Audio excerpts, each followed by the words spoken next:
Calculate the following problems.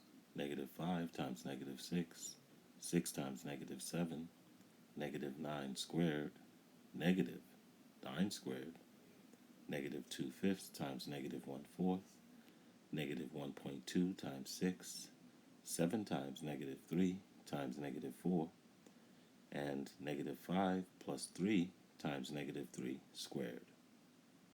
For A, -5 times -6.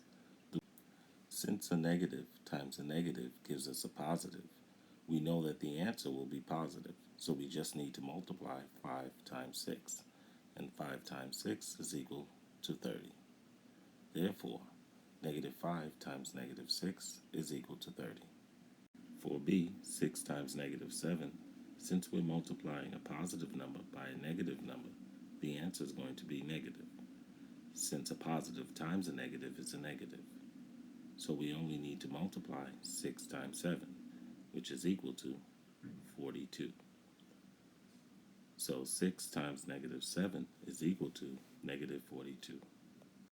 For C, -9 squared, before multiplying, we can rewrite this expression as -9 times -9.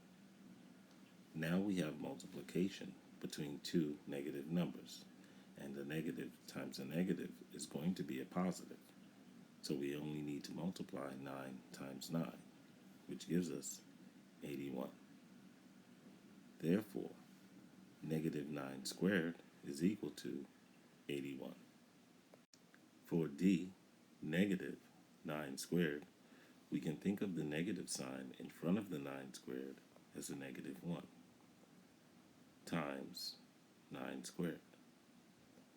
And since 9 squared means 9 times 9, we have -1 times 81, which is equal to -81. Therefore, -9 squared is equal to -81. For E, -2/5 times -1/4, we see we're multiplying a mixed number times a fraction, but the rules for multiplying sign numbers don't change. That is, a negative times a negative will result in a positive. So we've taken care of our signs, and our answer will be positive. Now we just have to multiply 2 2/5 times 1/4. And before multiplying, we should rewrite this mixed number as an improper fraction. That is, 5 times 2 is 10, plus 2 is 12, our new numerator. So we have 12 over, and we keep the same denominator, 5 times 1/4. And as learned in previous sections, multiplying fractions, we multiply straight across the numerator and straight across the denominator. That is,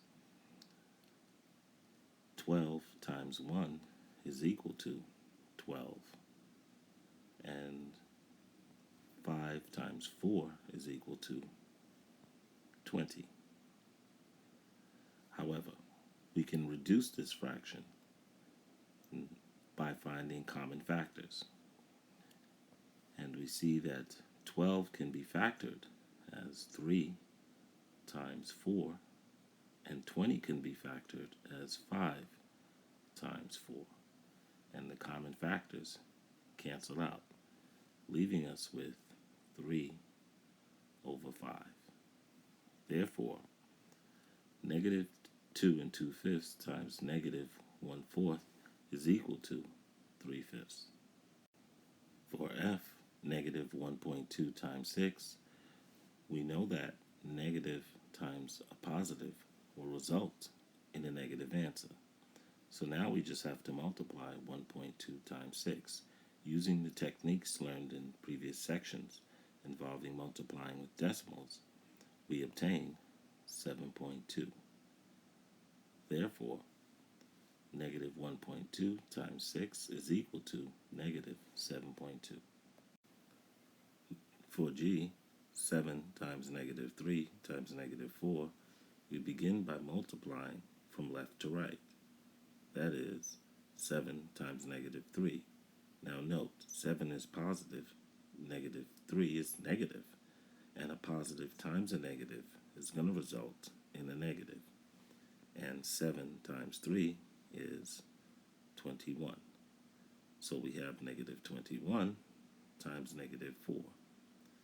And since a negative times a negative will result in a positive, we just need to multiply 21 times 4, which is equal to 84. Therefore, 7 times negative 3 times negative 4 is equal to 84. For h, negative 5 plus 3 times negative 3 squared, we begin by completing the operations inside the parentheses, or brackets in this case, before simplifying the exponent. That is,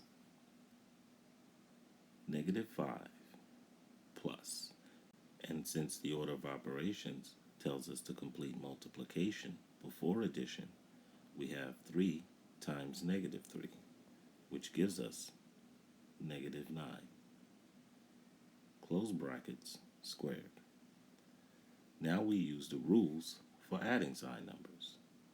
That is, negative 5 plus negative 9 gives us negative 14 squared, which is the same as negative 14 times negative 14. And we know by the rules for multiplying sign numbers that negative times a negative will result in a positive. Therefore, we need only multiply 14 times 14, which gives us 196. Therefore, negative 5 plus 3 times negative 3 squared is equal to 196.